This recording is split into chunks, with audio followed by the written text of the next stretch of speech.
नाम रोशन करेंगे।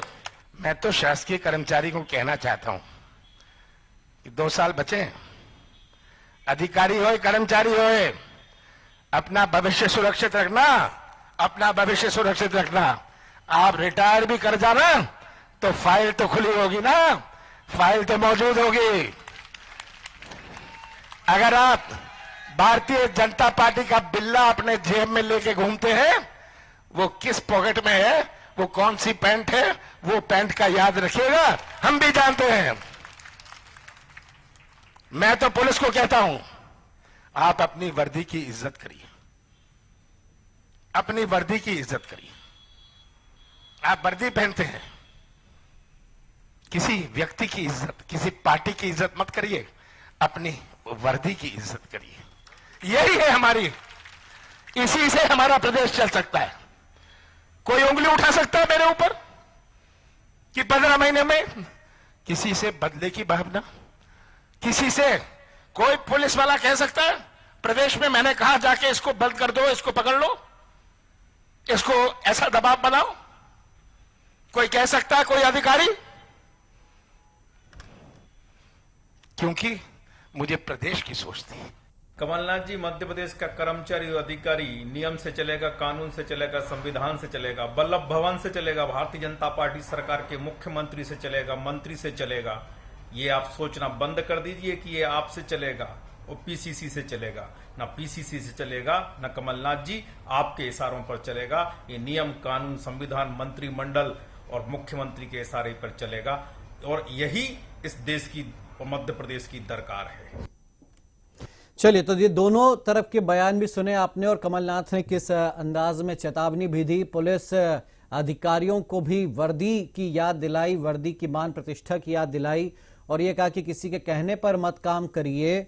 तो क्या अभी ऐसा हो रहा है?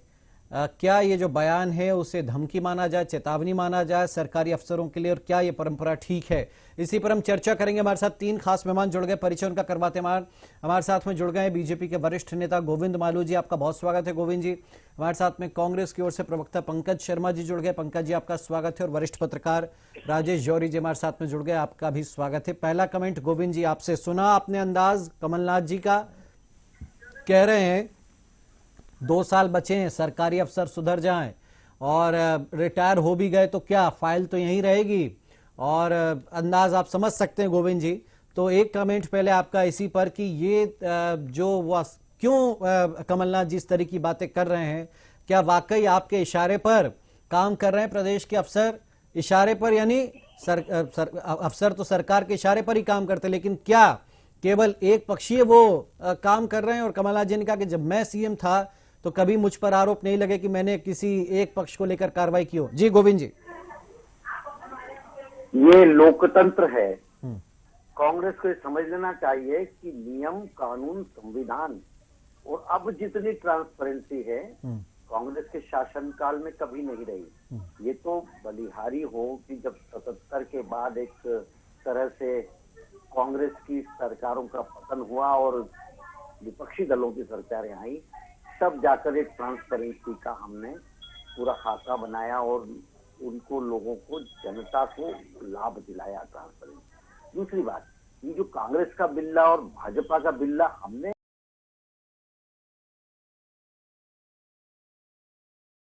नहीं कहा कि कांग्रेस का बिल्ला लगा कर काम कर रहे थे इसलिए हटा दिया, या बीजेपी का बिल्ला। ये कांग्रेस की सरकार जैसे ही ये लंगड़ी सरकार इन्होंने तोड़ करके और समर्थन इधर उधर का करके पैसे देके और जुटाई, तब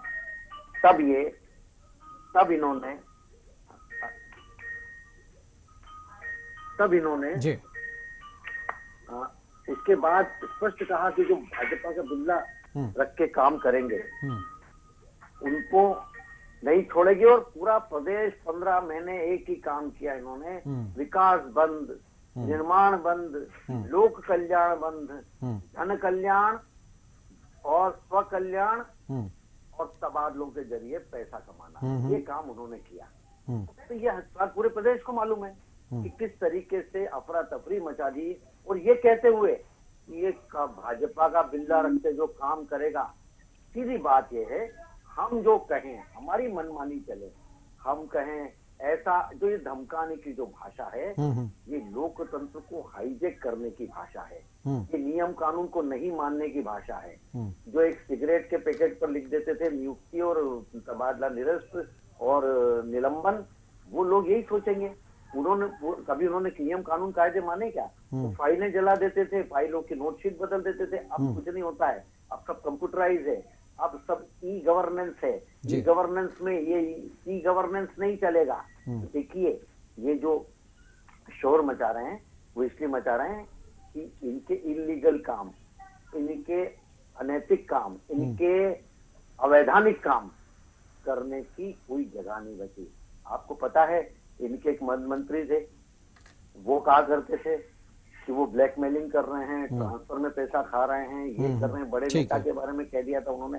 तो ये कांग्रेस का चरित्र है जो उनका ये इस तरीके से मुखरित हो रहा है। कोई 2 साल बाद ये जो स्वप्न देख रहे हैं, सरकार आ जाएगी, और जो चमका रहे हैं, डरा रहे हैं, धमका रहे हैं, जैसे आएंगे नजदीक चुनाव, ये पूरी तंत्र को, पूरे मशीनरी को इस तरह से डराएंगे, धमकाएंगे, उनसे कहेंगे कि हमारा समर्थन करो। तो पंकज जी, क्या कांग्रेस का फ्रस्ट्रेशन है, जो कहा विश्वास सारंग ने कि इनकी दुकान बंद हो गई इसलिए कांग्रेस ही परेशान है और इसीलिए अब डराने धमकाने पे उतर आए हैं कि बिल्ला कौन रख के घूम रहा है? अगर ऐसे 2-4 अफसर हैं आपकी नजर में तो उनके नाम हमें लगता है उजागर करना चाहिए, जो बीजेपी का बिल्ला रखकर चल रहे हैं, और या फिर केवल ये धमकी है सरकारी अफसरों को डराने की? जी पंकज जी। देखिए, आदरणीय गोविंद जी की ये बात मेरे गले नहीं उतर रही कि ये इतना सटीक प्रमाण किसी चैनल पे लगा रहे हैं कि किसी सिगरेट के पॉकेट पर निलंबन या मनोनयन लिखकर कैंसिल कर देना, फाइलें जला देना कांग्रेस कार्यकाल में। ये इतना सटीक बोल रहे हैं खुद इनके सामने सारा काम हो रहा हो। तो ये कहीं ना कहीं मुझे ऐसा लगता है कि गोविंद जी भी पूरा कपोल कल्पित कल्पनाओं के कुएं में पांव पसार के बैठे हुए हैं। अब रही बात कांग्रेस के पूर्व मुख्यमंत्री मध्य प्रदेश के और कांग्रेस के प्रदेश अध्यक्ष आदरणीय कमलनाथ जी द्वारा ये कहा गया कि भैया आप लोग निष्पक्ष हुए काम करें, तो कहीं ना कहीं हमारे गवर्नेंस को सुधारने के लिए बात की गई है। देखिए, मैं बहुत स्पष्ट रूप से पूछना चाह रहा हूँ कि जन आशीर्वाद यात्रा का औचित्य क्या? एक ऐसा व्यक्ति जिसने प्रदेश की चलती हुई सरकार गिराई और उसने उसके एवज में राज्यसभा में मनोनयन लिया और फिर मंत्रालय लिया, आज वो जन आशीर्वाद यात्रा क्यों निकालना चाह रहा है? अगर उसने वो कोविड के 2 महीने जिस राम राज्य की बात भाजपा के नेता करते हैं, उस राम राज्य को स्थापित करता और उस वक्त 2 महीने पूरी ताकत से काम करता और लोगों की दरिद्रता, लोगों की तकलीफें, लोगों को सुलझाता, लोगों की मदद करता, तो यकीनन आज वो जन आशीर्वाद यात्रा के लायक था। जिनके घरों में जवान मौतें हुई हैं डॉक्टरों के अभाव में, ऑक्सीजन सिलेंडर के अभाव में, दवाइयों के अभाव में, हॉस्पिटलों के अभाव में, बढ़े हुए बिलों के अंतर्गत लोग गरीबी के ऊपर आ खड़े हो गए। लेकिन उस स्थिति में भी ये सब तो ठीक है, ये सब तो ठीक है पंकज जी, लेकिन इस लड़ाई में सरकारी अफसरों को बलि का बकरा बनाना या उनको चमकाना कि 2 साल बाद आपकी फाइलें खुलवा दी जाएंगी, ये क्या है सर? मैं इसी के ऊपर कह रहा हूँ, मैं इसी पे आगे जा रहा हूँ। इसी तारतम्य में आदरणीय कमलनाथ जी ने सिर्फ यह पूछा कि अगर गणेश चतुर्थी से लेकर के दीपावली तक के पर्व मनाने के लिए कांग्रेस एक शांतिपूर्ण रूप से मौन जुलूस को इंदौर में आरोपित करती है और उसका दमन किया जाता है, पानी के कैन छिड़के जाते हैं, लठे बांधी जाती है, तो भारत के इतिहास में इस तरह के शांति के आंदोलनों को दमन सिर्फ और सिर्फ एक तरह के लोगों ने किया है, जिनका मैं नाम लेना नहीं चाहूंगा, और मध्य प्रदेश में इस वक्त इस तरह की स्थिति बन चुकी है। मेरा आपसे कहना है कि आप जन आशीर्वाद यात्रा निकाल रहे हैं तो कोरोना का कोई भय नहीं है, लेकिन हम लोग मौन यात्रा निकाल रहे हैं गणेश चतुर्थी के पावन पर्व के लिए मनाने की अपील कर रहे हैं, दिवाली के पर्व मनाने की अपील कर रहे हैं। तो कल इंदौर की पीड़ा है आपको, जो इंदौर में हुआ उसकी पीड़ा है? पीड़ा तो होगी ना साहब, हम तो जन हितैषी युद्ध लड़ रहे हैं। आप मीडिया के माध्यम से ही कहते हैं कि कांग्रेस सड़कों पे जनता के हितों के लिए क्यों नहीं उतर रही, आज उतर रही है, तो आप खुल के हमारा साथ दीजिए। ये गलत हुआ है, आपको भी बोलना पड़ेगा। इसलिए आप ये कह रहे हैं कि पुलिस को अपनी वर्दी का मान रखना चाहिए। हम राजेश जी का कमेंट ले लें, तो राजेश जी किस तरीके से देखते हैं आप? हालांकि ऐसे मौके 15 महीने के दौरान भी आए, जब बीजेपी विपक्ष में थी तब ऐसे बयान आए थे, और लेकिन कैसे देखते हैं आप ये जो बातें कही जाती है अफसरों के लिए कि सुन लो रे अफसर, या ये जो आज कहा कि भाई 2 साल बचे हैं बस सरकार बदल जाएगी, फिर एक एक का नाम चेहरा पता सब याद है, तो ये कैसे, क्या ये ठीक परंपरा है? इसका क्या असर होता है अफसर लॉबी पर? जी परंपरा तो निश्चित रूप से गलत है ये, लेकिन कमलनाथ जी अगर कोई वार्निंग दे रहे हैं, अगर कोई धमकी दे रहे हैं, तो उसको वाकई सीरियसली लेना चाहिए उन अधिकारियों को, क्योंकि बोलना नहीं चाहिए। ये मालू जी को शायद बुरा लग जाए, पर बीजेपी वालों को नहीं आता है काम करना। कांग्रेस का जब समय आता है तो वो सही इलाज कर देते हैं। हमारा मतलब आपको एक डीएसपी का बताते हैं, आपको अभी ट्रांसफर चल रहे थे कमलनाथ जी की सरकार में, महीने भर से कम समय में 3 बार ट्रांसफर हो गए उसके, और उसको वो बेचारा इतना परेशान हो गया था कि वो इस्तीफा देने की सोच रहा था। तो एक तो ये स्थिति हो गई। दूसरी बात, जहां तक अफसरों की बात हो रही है, तो अगर जीतू सोनी का एक मामला है जो लोकस्वामी अखबार वाला है, उसमें कौन से अधिकारियों को क्या बताया गया था, और अधिकारियों ने अपनी मर्जी से किया था कि उनको किसी से बोला गया था। बड़े बड़े अपराधियों के इतने बड़े बड़े अपराध हैं, लेकिन उनका कुछ नहीं बिगड़ा। चाहे दाऊद इब्राहिम का उदाहरण ले लें, चाहे यहाँ पर अपन जो मंदसौर वाले ये थे बाला बेग, लोगों की भी प्रॉपर्टी यहाँ पे है, वो तो नहीं तोड़ी गई है, लेकिन इनकी प्रॉपर्टी इस तरह से तोड़ी गई है जैसे पता नहीं कौन सा अपराध उन्होंने कर दिया था। ठीक है, उन पे कुछ इल्जाम लगे होंगे, और उसमें किन अधिकारियों के कारण से क्या क्या हुआ है सबको मालूम है। तो तीसरी बात ये है कि जो कोविड के बारे में अभी शर्मा जी ने बोला है, तो कोविड के बारे में पूरे देश में लोगों की डेथ हुई है। महाराष्ट्र, दिल्ली और केरला में बहुत भयंकर हुई है, अभी भी हो रही है। जी, तो हम क्या है कोविड के कारण से, लेकिन हाँ ये जो मौन यात्रा इनकी जो निकल रही है, उस पर जो कैनन, वाटर कैनन का जो बिट्टू पटवारी का इल्जाम है, वो सही है। अगर वो मौन यात्रा निकाल रहे थे तो उनको निकालने देना चाहिए था, क्योंकि आपकी भी जन आशीर्वाद यात्रा निकली थी, तो आपको उनको निकालने देना चाहिए था। लोकतंत्र में उनको अधिकार है उनको भी प्रदर्शन करने का। और लेकिन जिस तरह से कमलनाथ जी ने ब्यूरोक्रेसी को धमकी दी है, वो लोकतंत्र के बिल्कुल शोभा नहीं देता है, और इतने सीनियर लीडर को तो बिल्कुल शोभा नहीं देता है। कोई गली का एक वार्ड मेंबर होता तो चल जाता है एक बार को, पर कमलनाथ जी जैसा सीरियस आदमी करे तो बिल्कुल सही नहीं। कल जंडेल ने, कांग्रेस के विधायक हैं बाबूलाल जंडेल, उन्होंने कहा कि 500-500 रुपए में बिकते हैं, खरीद लेते हैं तहसीलदार को, किसी अधिकारी के लिए उन्होंने कही ये बात। खैर 500 रुपए तो उनके पास भी होंगे ना, वो क्यों नहीं खरीद सकते थे। खैर सभी के पास है। तो यही बात है कि अब अफसर अगर भड़क जाए इस बात पर, IAS IPS नाराज हो जाए कौन। लेकिन गोविंद जी, मैं थोड़ा सा याद दिलाऊं आपको, जब आप 15 महीने विपक्ष में रहे तो आप ही की पार्टी के कई नेताओं ने भी इस तरह की बातें की। मैं नाम नहीं लूंगा, लेकिन आपको याद हो ना मुझे नहीं मालूम, लेकिन ऐसी बात तो क्यों होता है ऐसा? क्या वाकई अफसर सरकार बदलते ही पाला बदल लेते? क्या वाकई जो अफसर होते हैं वो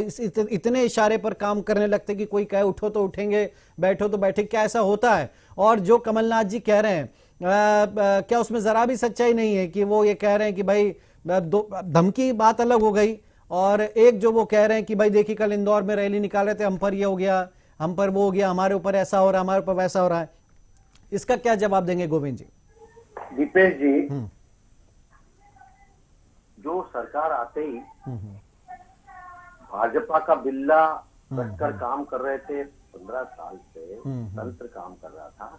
कांग्रेस की सरकारों में जो लोग कई जगह प्रमुख जगह थे वो भारतीय जनता पार्टी की सरकार। हमको तो काम का और डिलीवरी से मतलब है। तो आप कह रहे हैं कि भारतीय जनता पार्टी के नेताओं उस समय क्या, देखिए गैर कानूनी काम कराना ये उनका एजेंडा होता है, मनमानी करना उनका एजेंडा होता है, कैसे भी केस दर्ज करना उनका एजेंडा होता है। हम कहते हैं जो कानूनन काम हो वो करिए। आपने अगर किसी के एजेंडे पर, किसी के मेंबर, किसी की पार्टी की मंशा पर या उनके अवैधानिक कार्यों को प्रश्रय देने के लिए, या आप उनकी कुंठा को अपने माध्यम से इस रूप में लाएंगे, तो हम उनके खिलाफ, राजगढ़ में जैसे कलेक्टर ने किया, वहां पर हमने आंदोलन किया, वहां सार्वजनिक रूप से लोगों के बीच में आया।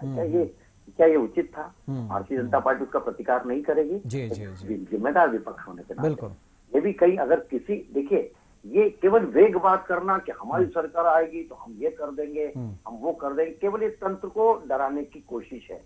और कोई एक इंसिडेंट बताते और उस पर जाते, जैसे हम राजगढ़ गए थे या हमने और कहीं बोला, अगर जानबूझ के किसी ने किसी पर केस दर्ज किया, जानबूझ कर किसी ने किसी को लपड़ मारा, थप्पड़ मारा, या किसी के इशारे पे काम किया, तो आप बताइए, तंत्र कभी भी, देखिए किसी भी कैरियरिस्ट होता है, मेरा ऐसा मानना है कि जो IAS IPS जो अधिकारी होते हैं वो कैरियरिस्ट होते हैं, वो कभी भी कानून हाथ में भी नहीं लेते हैं, कि उनको मालूम है कभी कोई सरकार आएगी, कभी क्या होगा, फिर कोर्ट है, न्यायालय है, बहुत सारी बातें हैं, उनको अपना रिकॉर्ड या अपनी सीआर खराब नहीं करना। ठीक है, तो कोई भी नियम कानून एक सवाल को और कायदे से जवाब काम दे नहीं दीजिए। करता। संस्कृति बचाओ यात्रा निकाली कांग्रेस ने, वो कह रहे संस्कृति बचाना पड़ेगी, संविधान बचाना पड़ेगा। इस पर एक कमेंट आपका भोपाल में समापन होगा जी। देखिए, संस्कार जिनमें ना हो, हम्म, जिनमें हमेशा जिन्होंने अपसंस्कृति को प्रश्रय दिया हो, वो संस्कृति यात्रा निकाले, क्योंकि अब देश संस्कारशील हो रहा है पिछले कई सालों से। जब भारतीय जनता पार्टी की सरकार आई और उन्होंने मर्यादा, संयम, अनुशासन ये सब पार्टी में है, इसलिए बाहर मुखरित हुआ, प्रशासन तंत्र में भी हुआ। और आप देखिए, आप तो देखिए, संस्कार यात्रा निकालते हैं, वहां जाके हंगामा करते हैं। इनकी कोई बैठक होती है, उसमें बिना जूतम पेचार के कोई बैठक पूरी नहीं हो सकती। अच्छा, उसका श्री गणेश और उसका उपसंहार उसी से होता है, गाली गलौज। ठीक है। ये संस्कार जिसमें नहीं होंगे, वो क्या संस्कार यात्रा निकाल के करेंगे? ठीक है। जब इनके कहीं कोई आता है एरोड्रम पर, एयरपोर्ट पर या कहीं जलसा होता है, तो वहाँ बिना धक्का मुक्की भीड़ के कोई काम इनका नहीं, उसके बिना संपन्न नहीं होता है। तो देखिए, ये संस्कारशील जो हों उनको तो शोभा देता है हमारे जैसे, लेकिन ये संस्कृति बचा रहे हैं जो जिसको संस्कृति का कोई नाता रिश्ता नहीं है, वो लोग अगर संस्कार यात्रा निकालेंगे तो हंसी आएगी। चलिए पंकज जी, लास्ट कमेंट आपका। दो बातें, एक तो ये जो संस्कृति बचाओ पे जो तंज कसा आप पर, एक तो वो, और दूसरा क्या ये जो चुनाव आते आएंगे तो क्या लेवल बढ़ता जाएगा धमकियों का, चेतावनियों का, ग्राफ के और बढ़ता जाएगा? कि अभी तो देखिए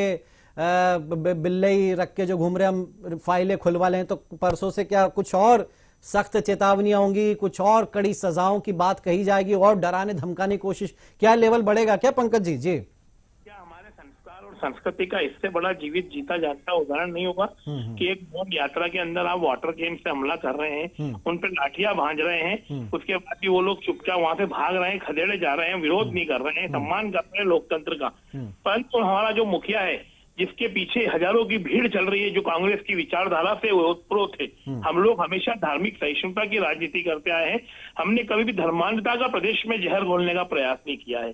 हमारा प्रयास ये रहा है कि हर धर्म का व्यक्ति समरूपता और समानता के साथ प्रदेश की उन्नति के लिए बात करे। आप ध्यान रखना, कमलनाथ जी ने एक लाइन बहुत बढ़िया कही थी कि शिवराज जी को विदेश से निवेश लाना चाहिए, बेरोजगारी को हटाना चाहिए, बेरोजगार लोगों को रोजगार मुहैया कराना चाहिए, कुछ इन तथ्यों पे इम्प्लीमेंट करना चाहिए। इनको सत्ता संभाले लगभग 1.5-2 साल हो गए, 1.5 साल हो गया, लेकिन इन्होंने अभी तक इस तरह का कोई इम्प्लीमेंट किया नहीं। तो आखिर चाहते क्या है ये? क्या ये मध्य प्रदेश में आज भी युवाओं को खाना बदोश की तरह रखना चाहते हैं? क्या थरथराते हाथों में यूनिवर्सिटी की डिग्रियां लेकर कुछ कर गुजरने की चाहत और हताशा में युवा आज कुछ भी कर रहा है? आज पढ़ा लिखा एजुकेटेड MBA पास युवा कहीं भी 10-12 हजार की नौकरी कर रहा है। इतनी भयंकर स्थिति व्याप्त बेरोजगारी व्याप्त प्रदेश में, इस पे कोई चर्चा करना ही नहीं चाहता। सिर्फ और सिर्फ पाकिस्तान जिंदाबाद, हिंदू मुसलमान, ये वो फलाना ठिकाना, कल्चर को कहीं भी इन्होंने स्थापित नहीं किया। प्रदेश विकसित कैसे होगा, प्रदेश आगे कैसे बढ़ेगा, ये बातें कमलनाथ जी ने अपने भाषण में कही है। हाँ, बिल्कुल ठीक। ये लास्ट कमेंट राजेश जी आपका जल्दी से, क्या ऐसी बयानबाजियों से बचना चाहिए नेताओं को, किसी भी दल के हों? देखिए, संस्कृति बचाओ की बात है और संविधान बचाओ की बात है। तो जब संविधान का जो प्रियम्बल है उसको चेंज किया गया था, जो कि किसी हालत में चेंज नहीं होना चाहिए था, जब संविधान सभा ने और सब लोगों ने माना था, तो इसलिए ऐसी बातें इनको नहीं करनी चाहिए, पहली बात। तो दूसरी बात है, जहां तक संस्कृति की बात है, तो संस्कृति जिस देश ने एक बहुत अच्छा प्रभाव आया है कि जिस देश की जिसने अब संस्कृति अपनी नहीं बचाई, अपना धर्म नहीं बचाया, वो खत्म हो गया। अफगानिस्तान उसका उदाहरण है। भारत और इजराइल इस बात का उदाहरण है कि उन्होंने अपनी संस्कृति, कल्चर को बचा के रखा है और इतने कांटों के बीच में भी मुस्कुरा रहे हैं। इसलिए तो संस्कृति बचाने का डेफिनेशन अलग अलग हो सकती है बीजेपी और कांग्रेस की। अगर दोनों की डेफिनेशन संस्कृति की एक हो जाए तो मजा आए इस देश में। बिल्कुल ठीक बात। चलिए, बहुत शुक्रिया आपका राजेश जी। गोविंद जी, वक्त निकाला आपने, आपका भी बहुत शुक्रिया, और पंकज जी आपका भी शुक्रिया हमारे साथ इस चर्चा में जुड़ने के लिए।